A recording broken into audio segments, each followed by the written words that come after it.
Welcome प्यारे बच्चों। आप सभी का स्वागत है हमारी एक और नई कक्षा में। जैसा कि आप सभी ने पिछली क्लास में पढ़ा है बचपन पाठ, उसके बारे में हमने जाना है कि लेखिका ने अपने बचपन के बारे में हमें क्या-क्या बातें बताई हैं कि उसका बचपन कैसे गुजरा है, उसने अपने बचपन में क्या-क्या चीजें, क्या-क्या काम किए हैं, क्या-क्या खाना पीना उसे क्या-क्या पसंद था। ये सारी चीजें बेटा हमने पिछली वीडियो में पिछली क्लास में पढ़ चुकी है। ऐसे ही हमने पिछली क्लास में संस्मरण से जुड़े हुए प्रश्न उत्तर और अनुमान के प्रश्न उत्तर भी हम पढ़ चुके हैं। आज हम इस कक्षा में भाषा की बात पढ़ने वाले हैं।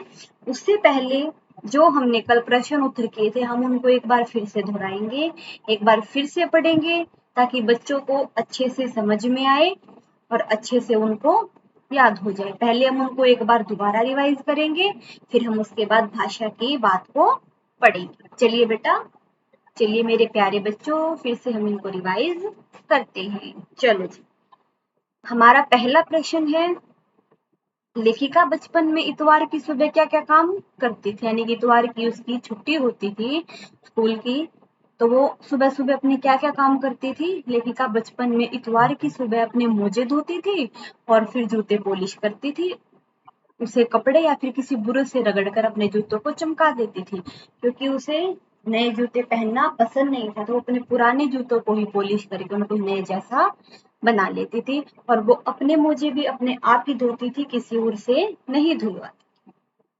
ओके बच्चों, चलिए अब हम दूसरे प्रश्न पर चलते हैं। इसमें हमें क्या बताया, तुम्हें बताऊंगी कि हमारे समय और तुम्हारे समय में कितनी दूरी हो चुकी है। इस बात के लिए लेखिका क्या क्या उदाहरण देती है। वो ये कह रही है कि अगर जो मेरा समय था, जिस टाइम समय मैं बचपन में थी, अब तुम्हारा बचपन है, तो उस समय में कितना अंतर आ गया है, कितना फर्क आ गया कि पहले क्या चीजें होती थी और अब क्या चीजें हैं। तो सारी चीजें बेटा बदल चुकी हैं। पहले कुछ और खाने पीने की चीजें होती थी, अब कुछ और खाने पीने की चीजें होती हैं। पहले खेल भी कुछ और होते थे और अब खेल भी कुछ और हो गई हैं। तो इन्हीं सब चीजों के बारे में लेखिका हमें बताना चाह रही। लेखिका अपने समय से आज के समय की दूरी को दर्शाने के लिए, यानी कि अपने समय और आज के समय में कितनी दूरी आ गई है, कितना फर्क आ गया, तो उन सभी को दर्शाने के लिए, हमें दिखाने के लिए ये उदाहरण दे रही है कि वह कहती है कि उन दिनों रेडियो और टेलीविजन की जगह ग्रामोफोन हुआ करते थे। कि पहले तो क्या था, ग्रामोफोन होते थे और अब उनकी जगह पे radio, TV, mobile phone, video game, ऐसी बहुत सारी चीजें आ गई हैं। तो इतना समय बदल चुका है। उस समय की कुल्फी, यानी कि उस समय में क्या होती थी, कुल्फी होती थी और आज आइसक्रीम हो गई है। समोसे कचौड़ी होते थे, लेकिन अब पेटीज, पिज्जे, बर्गर वगैरह ये सारी चीजें हो गई हैं। शरबत की जगह शरबत की जगह क्या हो गई, कोल्ड ड्रिंक्स हो गई हैं। और उस समय कोक नहीं होती थी, यानी कि कोका कोला, लिम्का, पेप्सी वगैरह ये चीजें नहीं होती थी। उस समय लेमनेड और बिरमुडो नाम की कोल्ड ड्रिंक्स होती थी। ओके बच्चों, चलिए बेटा अगले प्रश्न पर चलते हैं। पाठ से पता करके लिखो कि लेखिका को चश्मा क्यों लगाना पड़ा और चश्मा लगाने पर उसके चचेरे भाई उन्हें क्या कहकर चिढ़ाते थे। अब इसमें देखो हमें क्या बताना है कि लेखिका को चश्मा क्यों लगाना पड़ा, और तब वो चश्मा लगाना पड़ा तो उसके भाई उसे क्या कहकर चिढ़ाती थी कि वो चश्मा लगाने पर कैसी लगती है। लेखिका को रात में टेबल लैंप के सामने काम करने के कारण चश्मा लगाना पड़ा, क्योंकि उसकी आंखें कमजोर हो गई थी, वो रात को बैठ के अपना काम करती थी, इसकी वजह से उसको क्या हो गया था, चश्मा लग गया था। और उसके चचेरे भाई ने चश्मा लगाने पर उसे चिढ़ाते हुए, यानी कि उसे छेड़ते हुए कहा, आंख पर चश्मा लगाए कि आंख पर चश्मा तो लगा लिया ताकि सूझे दूर की, अब तुझे इसे दिख तो जाएगा। कि यह नहीं मालूम कि अब इस लड़की को यह नहीं मालूम कि ये लगाने के बाद इसकी जो सूरत है, जो इसकी शक्ल है, वो एक लंगूर बंदर जैसी दिखाई दे रही है। चलिए बच्चों अगले प्रश्न पर चलते हैं। लेखिका अपने बचपन में कौन कौन सी चीजें मजे लेकर खाती थी, उनमें से प्रमुख फलों के नाम लिखो। जब लेखिका अपने बचपन में थी तो उसे क्या क्या चीजें पसंद थी, उन सभी चीजों के बारे में हमें बताना। लेखिका रात में सोते समय चॉकलेट तो उसे बहुत पसंद थी, चॉकलेट वो रात को सोते समय मजा लेकर खाती थी। इसके अतिरिक्त उसे चेस्टनट, चना जोर गरम और अनारदाने का चूर्ण है जो वो भी बहुत पसंद है, और वो चीजें उसे इतनी पसंद है कि मुझे उसको अनारदाने का चूर्ण जो उसका स्वाद है वो आज भी उसे पता है कि उस चूर्ण का स्वाद कैसा था। फलों में शिमला के खट्टे मीठे, अब शिमला में थी वो, तो शिमला के जो खट्टे मीठे फल थे कौन कौन से थे, काफल, रसबेरी, कसमल, ये सारी चीजें भी उसे बहुत पसंद थी। ठीक है बेटा, चलिए अब हम आगे एक बार संस्मरण से आगे वाले प्रश्नों को भी दोबारा रिवाइज करेंगे ताकि प्यारे प्यारे बच्चों को अच्छे से समझ में आ जाए, उनको आसानी से याद हो जाए। चलिए मेरे बच्चों आगे चलते हैं। पहला प्रश्न है, लेखिका के बचपन में हवाई जहाज की आवाजें घुड़सवारी, यानी कि हवाई जहाज की जो आवाजें थी, घुड़सवारी थी, ग्रामोफोन था, और शोरूम में शिमला कालका ट्रेन का मॉडल भी आश्चर्यजनक आधुनिक चीजें थी। आज क्या क्या आश्चर्यजनक आधुनिक चीजें उन्हें आकर्षित करती हैं, उनके नाम लिखो। यानी कि उस समय क्या होता था बेटा, चीजें आकर्षित करने के लिए जहाज की आवाज, कहीं जहाज उड़ाई देता तो भाग के उसकी आवाज देखते थे कि जहाज की आवाज जा रही है, चलो हम उसको जाके देखते हैं। घुड़सवारी होती थी, ग्रामोफोन होता था, और जैसा कि हमने पाठ में पढ़ा है, शोरूम में शिमला कालका ट्रेन का मॉडल यानी कि वहां एक बोर्ड लगा हुआ था जो वो देखकर क्या होती थी, आधुनिक आश्चर्यजनक हो जाती थी, चौंक जाती थी। आज के आश्चर्य आधुनिक चीजों में ऐसी क्या क्या चीजें हैं, आज तो टेलीविजन है, कंप्यूटर है, इंटरनेट है, मोबाइल है, मेट्रो ट्रेन है, रोबोट है, वीडियो गेम है, ऐसी बहुत सारी चीजें हैं जो हमारे आज के समय में आश्चर्यजनक आधुनिक चीजें हैं। ओके बेटा, चलिए बच्चों अब हम अगले प्रश्न पर चलते हैं। अपने बचपन की कोई मनमोहक घटना याद करके विस्तार से लिखो। अब उसने कहा कि आप भी अपने बचपन की कोई एक ऐसी यादगार बताओ, कोई एक ऐसी बात बताओ कि जो भी बहुत ऐसी अच्छी हो, जो बहुत ज्यादा आपको यादगार। इस शब्द मात्र से यानी कि बचपन, बचपन एक ऐसा शब्द है बेटा जिसको सुनने से सभी के मन में बहुत सारी बातें याद आ जाती है, सभी की यादें क्या हो जाती हैं, ताजा हो जाती हैं। आज से कई वर्ष पहले मेरा जन्म कानपुर के छोटे से कस्बे में हुआ था, इनके कानपुर है बेटा, वहां के छोटे से कस्बे में हुआ था। माँ कहा करती थी, यानी कि देखो बेटा बचपन की सभी बातें तो किसी को भी याद नहीं होती, लेकिन जो हमारे घर के बड़े हमें बताते हैं उन्हीं से हम अपने बचपन का अंदाजा लगाते कि हमारा बचपन कैसा रहा होगा। तो इसमें वो बताते हैं कि मेरी माँ कहा करती थी कि पिताजी मेरे जन्म होने से काफी खुश थे, कि जब मैं पैदा हुई थी तो मेरे पिताजी बहुत ज्यादा खुश हुए थे, और उन्होंने जैसे कोई त्योहार मनाया जाता है इस तरह से खुशियां मनाई थी। वैसे उस समय घर में क्या हो रहा था ये तो खाई, यानी कि उस समय घर में क्या हो रहा था मुझे तो कुछ पता ही नहीं था।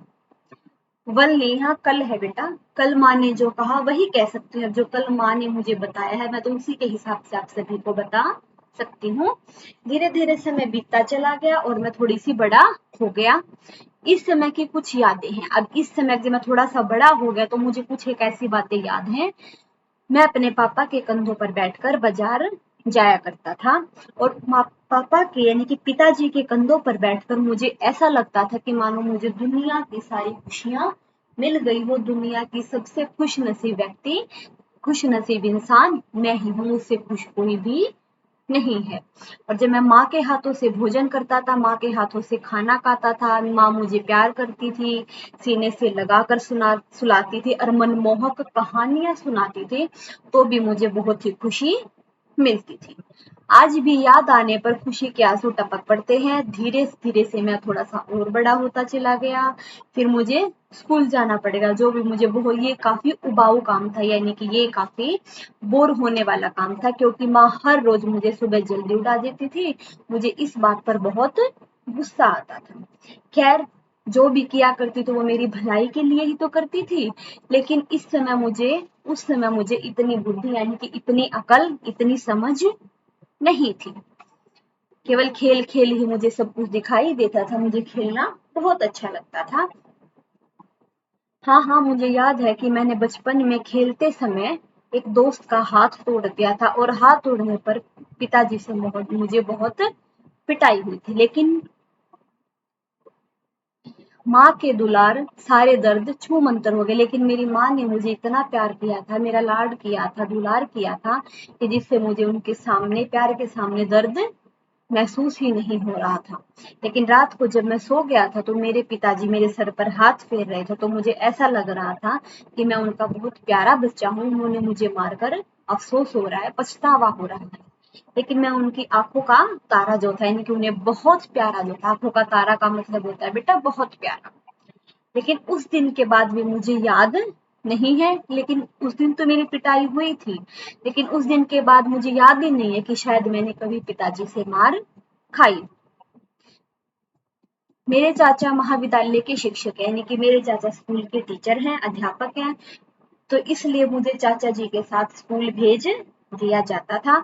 क्योंकि वो शिक्षक है तो जाहिर सी बात है, इनकी वो अध्यापक है तो जाहिर सी बात है कि उन्हें पढ़ने वाले बच्चे ही पसंद आएंगे, और इसलिए मुझे न चाहते हुए भी चाचा जी के साथ जाकर पढ़ना पड़ता था। वे हमेशा मुझे बुद्धू या गधा कहकर ही बुलाते थे, जो मुझे बिल्कुल भी अच्छा नहीं लगता था। इसलिए मैं घंटों पढ़ता और अपनी कक्षा नहीं बेटा, कक्षा है, तो मैं अपनी कक्षा में हमेशा अव्वल आता था। लेकिन चाचा जी फिर भी मुझ में कोई ना कोई दोष निकाल ही देते थे, वो आज भी वैसे ही हैं।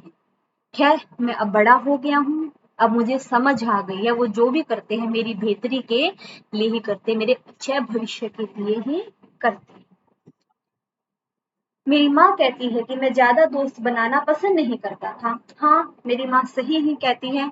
तो मुझे भी ऐसी बचपन की कोई भी बात याद नहीं है, लेकिन फिर भी मैं बहुत खुश हूँ क्योंकि मैंने अपने बचपन को माँ बाप के साथ जिया है, उनके प्यार को, उनके लाड दुलार को अपने जीवन में महसूस कर सकता हूँ।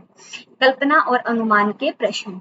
चलिए बच्चों, हम ये भी बेटा फिर से एक बार और रिवाइज करेंगे। पहला प्रश्न है, 1935 और 40 में शिमला, 1935 और 40 के लगभग लेखिका का बचपन शिमला में ही गुजरा, यानी कि वो शिमला में ही रहती थी। उन दिनों में शिमला के विषय में जानने का प्रयास करो।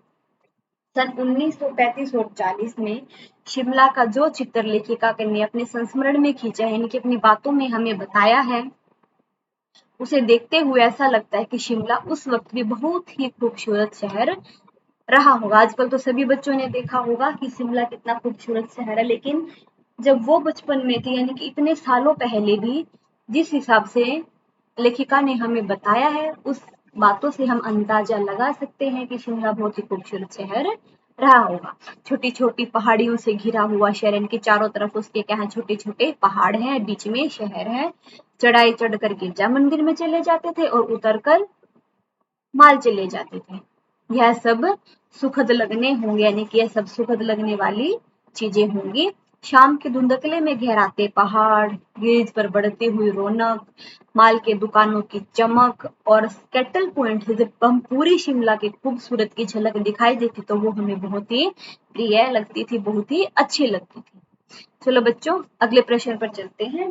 लेखिका ने इस संस्मरण में सर्वर के माध्यम से अपनी बात बताने की कोशिश की है, लेकिन सर्वर का कोई परिचय नहीं दिया है। अनुमान लगाओ कि सर्वर कौन हो सकता है। इसमें उसने कहा है कि लेखिका ने अपने संस्मरण में, यानी कि अपनी कहानी में, सर्वर के माध्यम से, यानी कि सर्वर के द्वारा अपनी बात तो बता दी है, लेकिन सर्वर के बारे में तो हमें कुछ बताया ही नहीं है कि सर्वर कौन है, वो क्या करता है, इस बारे में हमें कुछ भी नहीं पता। तो अनुमान लगाओ कि आप बताओ सर्वर कौन हो सकता है। लेखिका ने अपने संस्मरण में 2 बार सर्वर का नाम लिया है। लेखिका ने अपनी इस कहानी में सिर्फ संस्मरण में सर्वर का नाम सिर्फ 2 बार लिया है। इसके अतिरिक्त, यानी कि इसके अलावा उस व्यक्ति के बारे में हमें कुछ भी नहीं बताया है। तो इससे हम अनुमान लगा सकते हैं, इन बातों से हम पता कर सकते हैं कि सर्वर को या तो कोई पत्रकार होगा या फिर उनकी जीवनी के लेखक रहे होंगे, जिसने उनके जीवन के बारे में लिखा है, जिन्हें वे अपना जीवन वृत्त सुना रहे हैं, यानी कि अपनी जीवन की कहानी सुना रहे हैं। चलिए बच्चों, आज हम करेंगे इसमें भाषा की बात। इसमें हमारा पहला प्रश्न, क्रियाओं से विभाववाचक संज्ञाएं बनती है, यानी कि जो हमारी क्रिया होती है, जो हमारा कार्य होता है, उससे क्या होती है, भाववाचक संज्ञाएं बनती है। जैसे मारना, मारना हमारी क्या है, क्रिया, लेकिन इससे उसका भाव क्या है, मार। काटना से क्या बनेगा? काट। हारना से हार, सीखना से सीख, पलटना से पलट और हड़पना से हड़प। ऐसे हमारे पास बहुत सारे शब्द होंगे जिन क्रियाओं से हम भाववाचक संज्ञाएं बना सकते हैं। तुम भी इस संस्मरण से यानी कि इस कहानी से कुछ ऐसी क्रियाओं को छाट कर लिखो और उनसे भाववाचक संज्ञाएं बनाओ। आपने देखो बच्चों, कहानी तो पढ़ी है, पाठ तो पढ़ा है, अब उसमें से कुछ ऐसे शब्द हमें खुद ढूंढने हैं जिनसे हम क्या कर सकते हैं, उन क्रियाओं से भाववाचक संज्ञाओं को बना सकते हैं। चलिए हम देखते हैं हम कैसे बना सकते हैं। जैसे कि देखो, दमक, दमक से क्या बन सकता है हमारा? दमकना, दमक दमकना। लिखना, लिखाई, घटाना। अब घटाना क्या है? घटाओ। मतलब तो देखो इनका एक है। दमकना का मतलब क्या है? वही चमकने वाली चीजें, दमकने वाली चीजें। लिखना का मतलब भी क्या है? लिखना। लेकिन इनका मतलब तो एक ही है, लिखने में इनको अलग अलग तरीकों से लिख सकते हैं। सजाना से सजावट, गाना से गान, सोचना सोच, दौड़ना दौड़, पहनना पहनावा। ठीक है, चलिए अब हम अगले प्रश्न पर चलते हैं।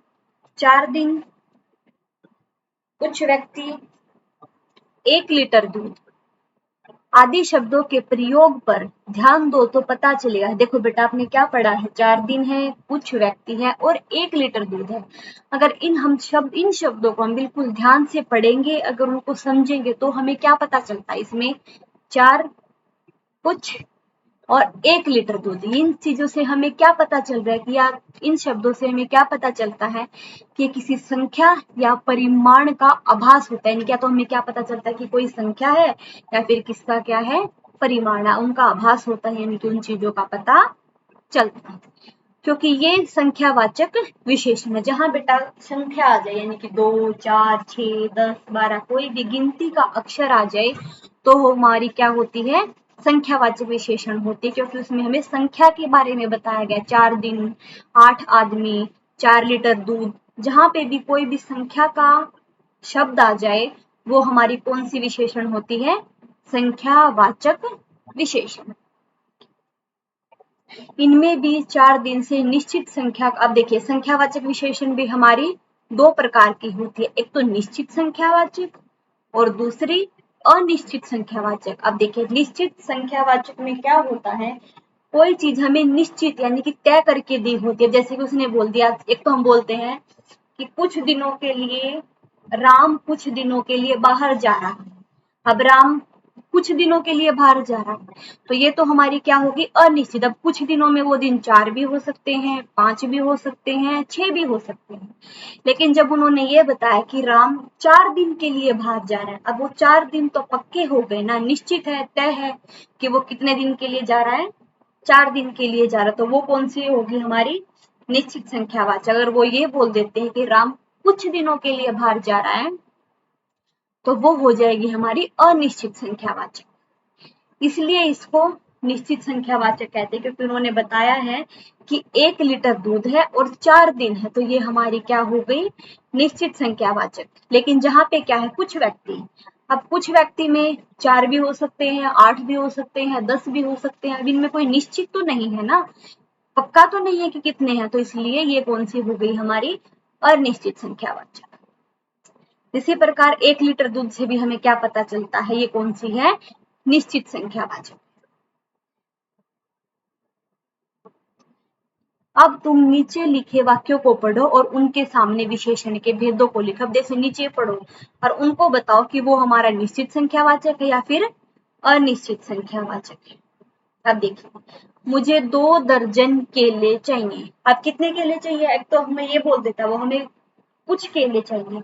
अब कुछ में तो बेटा कितने ही भी हो सकते थे, वो हमारी क्या होती? अनिश्चित। लेकिन अब उन्होंने हमें क्या बताया है?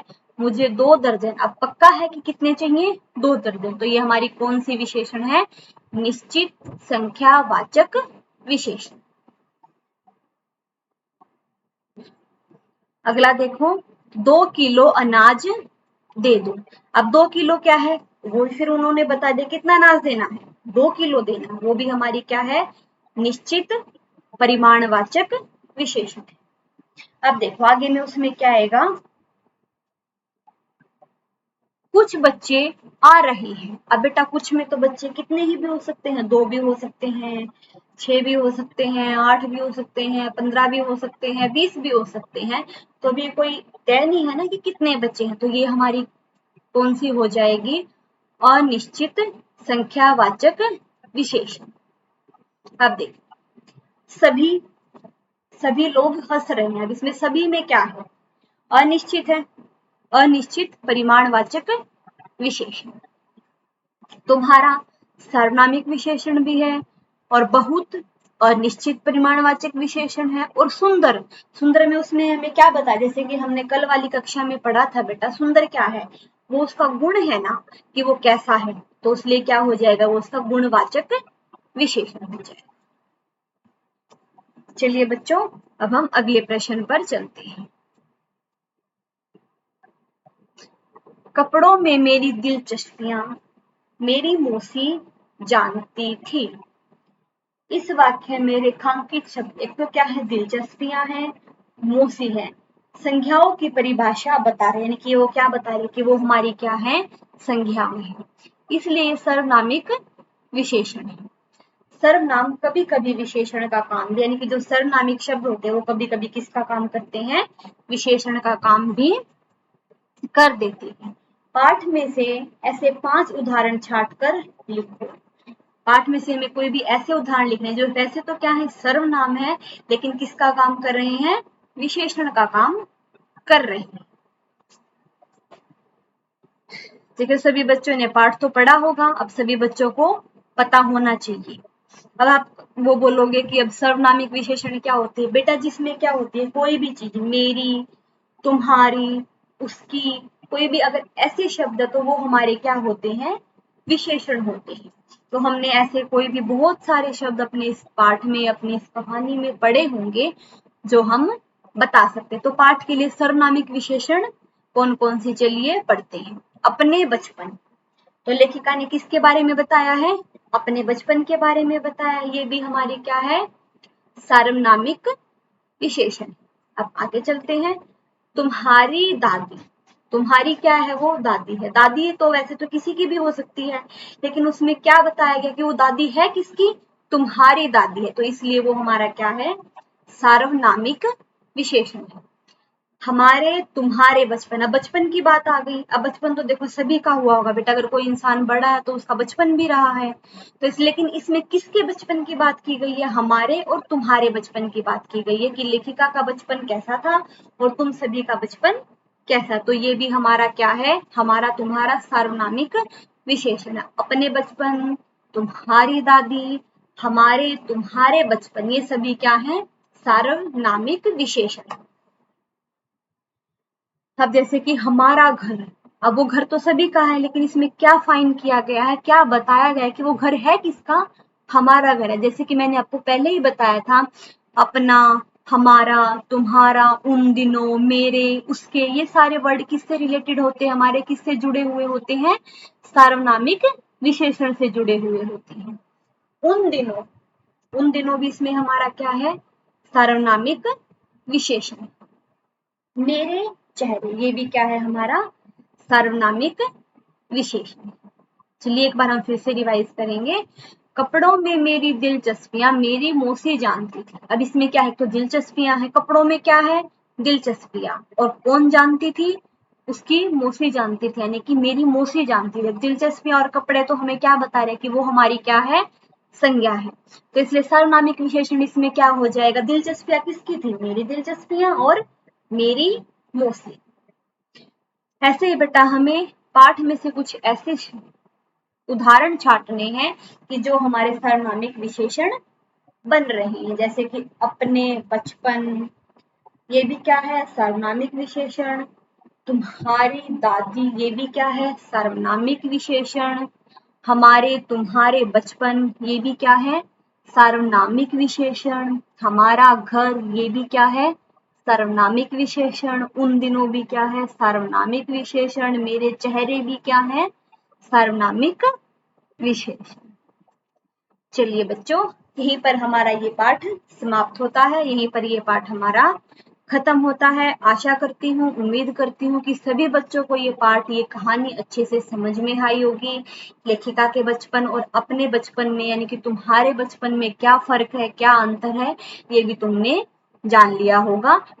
अब हमने अभ्यास के प्रश्न किए हैं, कल्पना वाले प्रश्न भी किए हैं और भाषा की बात भी की है। उम्मीद है सभी बच्चों को ये सभी चीजें समझ में आई हों। अगर किसी भी बच्चे को कोई डाउट है, कोई भी दिक्कत है, तो वो मुझे कमेंट करके बता सकता है। ओके बेटा, आज की क्लास में, आज की वीडियो में इतना ही काफी। नेक्स्ट वीडियो में हम नेक्स्ट चैप्टर लेके आने वाले हैं।